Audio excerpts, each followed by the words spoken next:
Commercial property 2022. Is it going to go up? Is it going to go down? What a year it was last year. Let's see what's installed for the year ahead. Hey everybody, welcome back. It's Jeff Moxham here with the Moxham Mindset. We're going to be talking today about my thoughts on the year ahead for 2022 in the commercial property markets here in New South Wales and Australia-wide. What a year it was last year. Who would have thought in the second year of our pandemic that we would have had property markets do what they did last year, both residential and commercial, completely off the charts in residential, also off the charts in many areas of the commercial markets. And my feeling is, I think this year, generally speaking, as an introduction, we're in for a pretty strong year across the board. So today I'm going to review my thoughts of the commercial markets, and also I'm going to touch on the residential market too. For those of you that are not familiar with commercial real estate, it's broken up into a number of macro sectors. These sectors are industrial, office, retail, and land. And land can be development of all of those sectors again. Residential development, office development, industrial development, or retail development. Quick recap, 2021, all of those sectors saw very, very strong years. Apart from the office leasing sector, makes sense. There weren't a huge amount of transactions being done with the uncertainty for big business, wondering when they're going to be bringing their businesses and their staff back to the major centres. All of the other areas of the commercial property market pretty much had bumper years. Residential development, very, very strong, lack of supply. The premium luxury end of the residential market, absolutely off the charts. So that was driving demand significantly for development sites in premium blue ribbon areas. Anything in the industrial space, absolutely crazy market. Lowest vacancy rate ever for industrial property across Australia. Also, industrial for the first time in terms of yield has surpassed that of the office sector. That's a fairly big trend. It makes sense when you think about it in industrial. So strong because of the huge amount of e-commerce. More people at home, more people are becoming comfortable with buying online, and that's only going to increase. So off the back of that, you've got all of the businesses, all of the tenants that are leasing industrial spaces, and the businesses that need to supply this e-commerce chain, they're all wanting more space. The reason for that is they all want to get their product to their customer quickly because, let's face it, we're all spoilt now buying things online, and when we buy it online, we expect it there quickly. We expect email updates, text updates, so when it doesn't come quickly, it's unusual. That has been impacted recently with the pandemic, the speed of our deliveries, and that has been driven by lack of stock coming into Australia from overseas.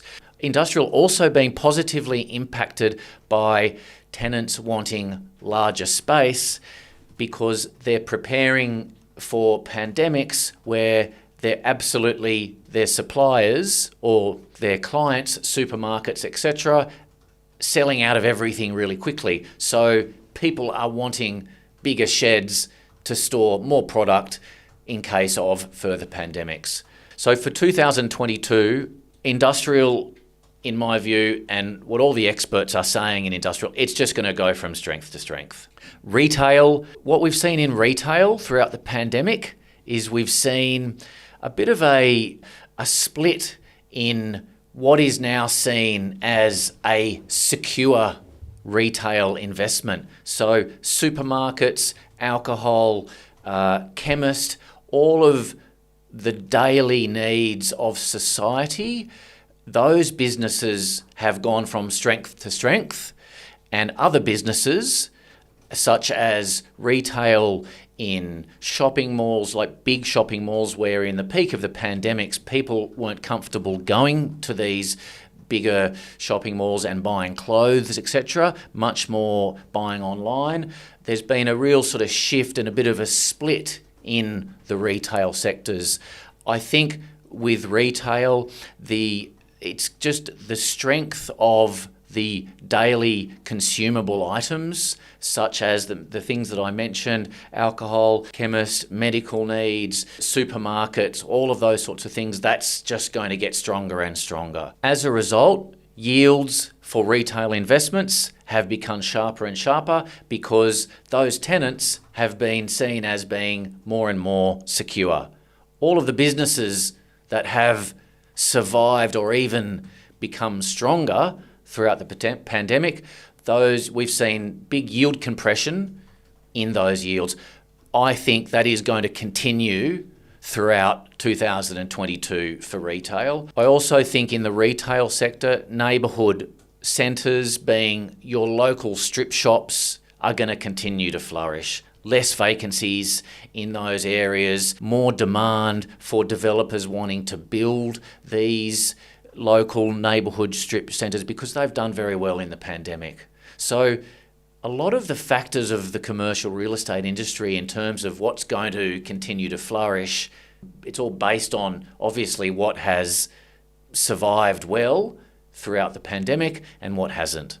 So with regards to the office sector, one would have thought maybe are these values in office towers going to hold up, because there's uncertainty in terms of tenants renewing leases, a lot of staff at home, when are they coming back to work? One would think, well, is this affecting the office values?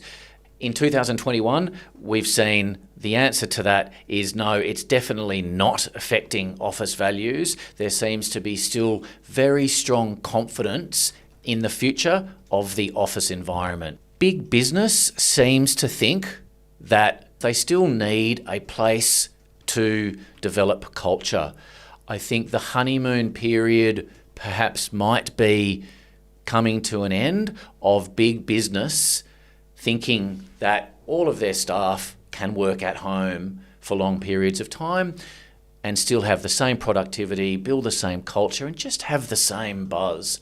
Definitely the feeling in the sector is that the office is here to stay, and the values are really proving that. Some massive deals done last year in this sector, late last year, so complete confidence in where the office is going. Me as a business owner, I totally get that. I think with a very small team, I think you can get around it. For big business, I think very hard as a CEO or an MD of, a couple of hundred staff to really feel the vibe of what people are feeling, what they're thinking, what are the issues. It's very hard to do that at home, in my view. So, and institutions of the office sector seem to agree. A couple of other sectors I'd like to touch on, not so much macro sectors, but definitely not to be dismissed. Childcare sector is going to go, in my view, from strength to strength this year. Government coming out towards the end of year with a lot of financial support for childcare businesses. Data centres, definitely one to watch. Very much a specialist industry, but definitely is something that is going to go from strength to strength, and excited to announce next month an interview we have with a leader in this field. Another major area of the commercial industry that right throughout all of our pandemics has been super strong is the private debt markets. Wow, what a 4 or 5 years they have had. That, in my view, and what all of the experts say, is just going to continue on throughout next year.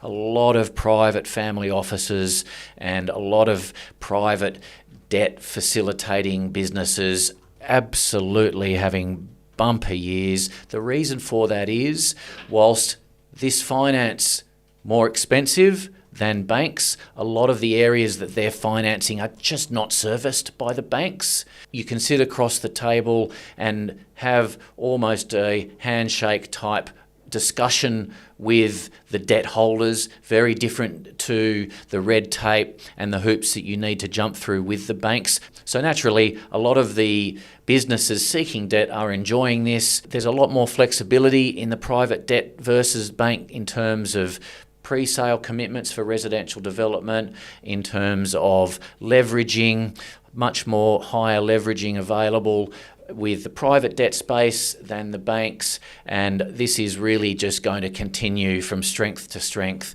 this year, with huge amounts of capital coming into Australia from all around the world. This began when the banks really almost shut up shop 4 or 5 years ago, and it's just continued to get stronger, and I don't think we're expecting any changes in that space this year in 2022. And one of my favourite sectors to talk about, the residential development space. 2021, very strong year. We alone in our business sold well over 150 million worth of development sites. Total transaction values for us were close to 230 million. I think we're looking for another strong year in the residential development market. That's going to be supported by a couple of things, with the increase in land values versus the value of residential apartments. I think affordability for land value is going to start surpassing some purchases of residential property. So there's going to be, I think, a bit of a push in purchase of units off the plan and established residential units. Low interest rates continuing for the moment, so that's a positive environment. A very exciting part of the year for residential development is going to be students and skilled migrants coming back into the economy. Well over 250,000 students pre-pandemic here in Australia, which supported 95,000 jobs. So the return of students, international students and skilled workers, is going to be a massive benefit to the economy at large, not only for the residential and also the student and accommodation space. We're going to see an uplift in purchasers wanting to buy units.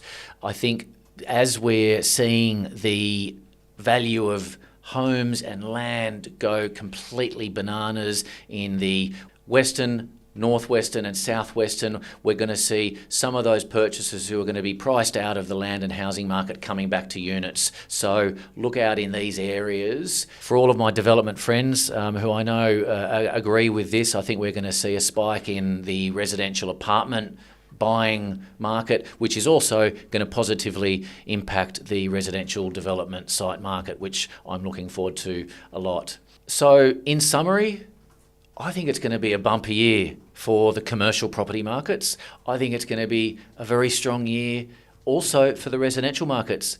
But one thing I've learnt over the last couple of years is expect the unexpected.